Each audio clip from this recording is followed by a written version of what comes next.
সবসময় তো সকালের কাজকর্ম, রান্নাবান্না শেয়ার করি। তো আজকে বিকেলের কিছু কাজ আপনাদের সাথে শেয়ার করলাম। আসসালামু আলাইকুম, কেমন আছেন সবাই? আজকে আমি বিকেলে রান্না করব মুরগির মাংস, লেয়ার মুরগি। তো ৪ টা লেয়ার মুরগি ম্যাডাম নিয়ে আসছে। তো মুরগিগুলো আমি সুন্দর করে কেটে নিচ্ছি। মুরগিগুলো দুপুরবেলা নিয়ে আসছে। তো দুপুরবেলা আমি ওইভাবে ফ্রিজে রেখে দিচ্ছিলাম, নরমালে ডিপে রাখি নাই।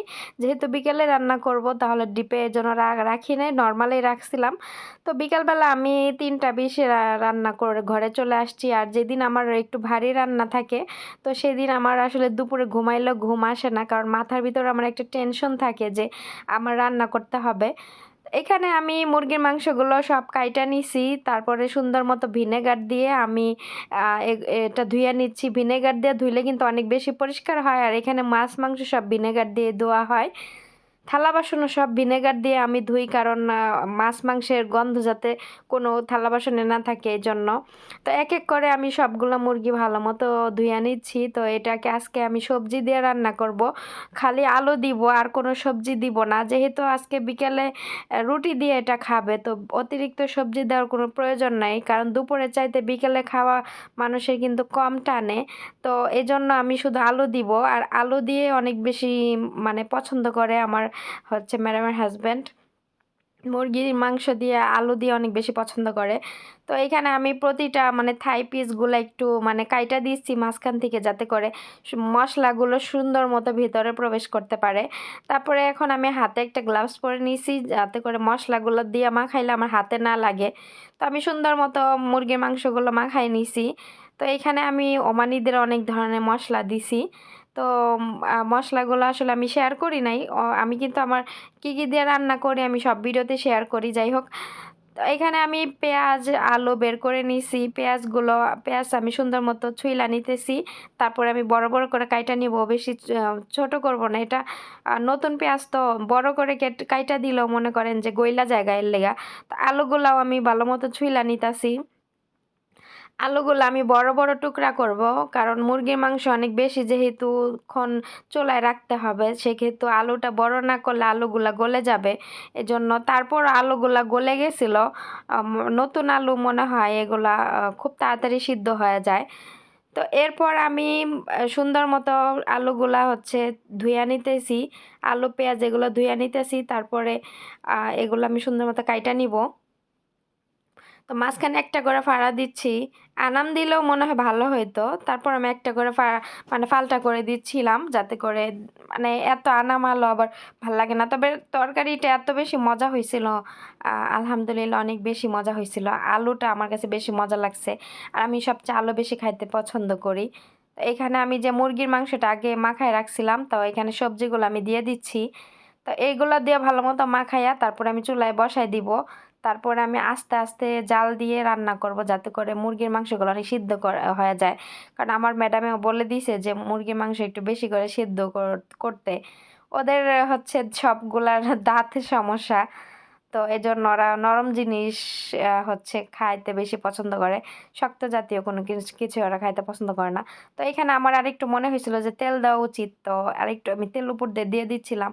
এবার আমি সুন্দর মতো মাখায় নিচ্ছি। তারপরে আমি চুলার ভিতর বসাই দিব। এটা কম জালে আমি করব। এখন বাজে 3:45। তো আমি খুব তাড়াতাড়ি করে সব কিছু করতেছি, কারণ যেহেতু মাগরিবের আজান খুব তাড়াতাড়ি দিয়ে দেয়। তো যেহেতু আমি চাচ্ছিলাম যে আজানের আগে আমার সব কাজ শেষ হোক। আর আমার সন্ধ্যার পরে কোনো কাজ করতে ভালো লাগে না।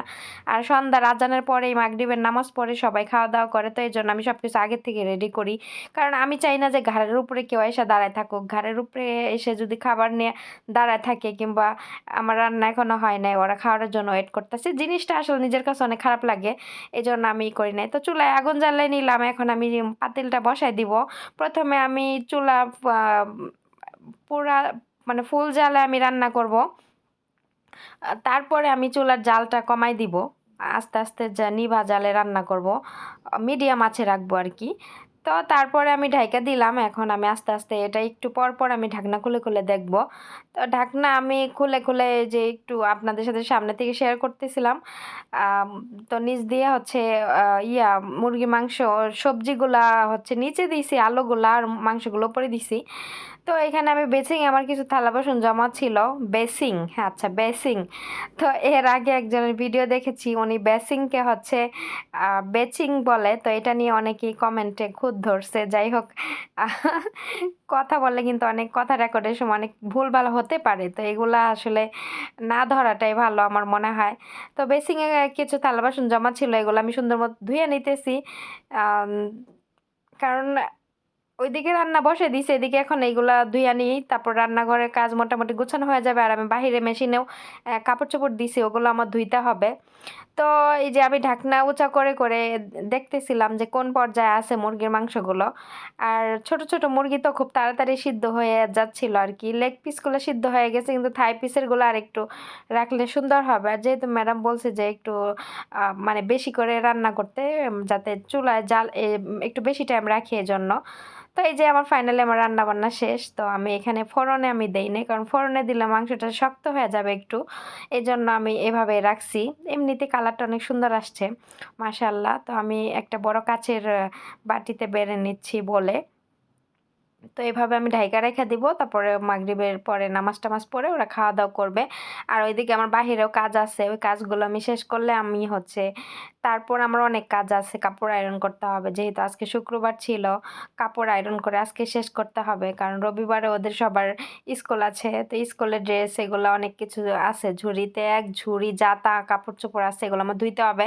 তো আমি সুন্দর মতো এগুলা মাংসগুলো আগে নিচে রাখলাম, এখন আলুগুলো উপরে দিচ্ছি। আলুগুলো একটু গলে গেছিল, নতুন আলু তো তাড়াতাড়ি সিদ্ধ হয়ে যায়। যাই হোক ব্যাপার না, খাওয়ার পরে তো কিন্তু সব পেটেই যাবে।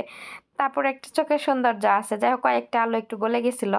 তো এই যে একটু মানে ঝোল ছিল, ঝোলগুলো আমি উপরে দিলাম, কারণ রুটি দিয়ে যেহেতু খাবে একদম শুকনো শুকনো ভালো লাগবে না, একটু ঝোল ঝোল রাখলে ভালো হবে। তো ঝোলগুলো উপরে দিলাম। এবার আমি একটু, কেন জানি আমার ইদানিং রান্না বান্না করলে আমি আমার হাতে নিয়ে এভাবে ভিডিও করতে ভালো লাগে। আমি রান্না করে তারপরে আমি হাতে নিয়ে এভাবে ভিডিও বানাই, আমার কেন জানি ভাল লাগে এভাবে, মানে অভ্যাস হয়ে গেছে এটা। হাতে নিয়ে ভিডিও না বানালে আমার ভাল লাগে না। আমি একটু আপনাদের সামনে ক্যামেরার সামনে আসি, আবার খাবারটা একটু শেয়ার করি। যাই হোক, এই যে আমার রান্নার ফাইনাল লুকটা দেখতে পারতেছেন, মাশাআল্লাহ অনেক সুন্দর হয়েছে, খেতেও কিন্তু অনেক বেশি মজা হয়েছে মাশাআল্লাহ আলহামদুলিল্লাহ। তো এরপরে যে কাপড় চোপড় যে ধুইছি এগুলো হচ্ছে রোদে দিচ্ছি। আজকে বড় বড় তাওয়াল অনেকগুলা ধুইছি। তো তাওয়ালগুলো আমি রোদে দিচ্ছি। কাপড় অর্ধেক ধোয়া আগেই এক মেশিন হয়ে গেছে, তো ওগুলা মেলে দিছি। তো এখন তাওয়ালগুলা মেলে দিচ্ছি। তো ভাবলাম যে আপনাদের সাথে একটু শেয়ার করি, অনেক দিন যাবৎ মেশিনের এইদিকে ভিডিওগুলো শেয়ার করা হয় না। তো ভাবলাম আজকে একটু শেয়ার করি। তো এদিকে আমার এই যে করা শেষ হয়ে গেল। তো এইদিকে গাছেও পানি দিতে হবে, লেবু গাছ, তারপরে বেগুন গাছ, আর অন্যান্য অনেকগুলো গাছ আছে। তো গাছেও আমি প্রতিদিন বিকালে পানি দেই। তো ভাবলাম যে এই ফাঁকে আমি পানি দিলাম। তো আরবিদের বাসায় বিকালবেলা আসলে অনেক কাজ থাকে, দুপুরবেলাও অনেক কাজ থাকে, সকাল থেকে দুপুর পর্যন্ত। তারপর আবার কি খাওয়া দাওয়া করে কিছুক্ষণ রেস্ট করে তারপর বিকালবেলা উঠলে এরকম টুকটাক অনেক কাজ থাকে একদম সন্ধ্যা পর্যন্ত। আবার সন্ধ্যার পরে আবার কাপড় আয়রন করতে হয়, অনেক কাজ আছে, ঠিক আছে। তো সব কাজ কিন্তু আমি শেয়ার করি না, আমি মানে অল্প অল্প শেয়ার করি আপনাদের সাথে, তো সব কাজ শেয়ার করি না। তো অবশ্যই যারা যারা আমাকে সাপোর্ট করতেছেন তাদেরকে অনেক অনেক ধন্যবাদ। আর অবশ্যই এভাবে আমাকে সাপোর্ট করবেন। দেখা হবে নেক্সট ভিডিওতে। আল্লাহ হাফেজ।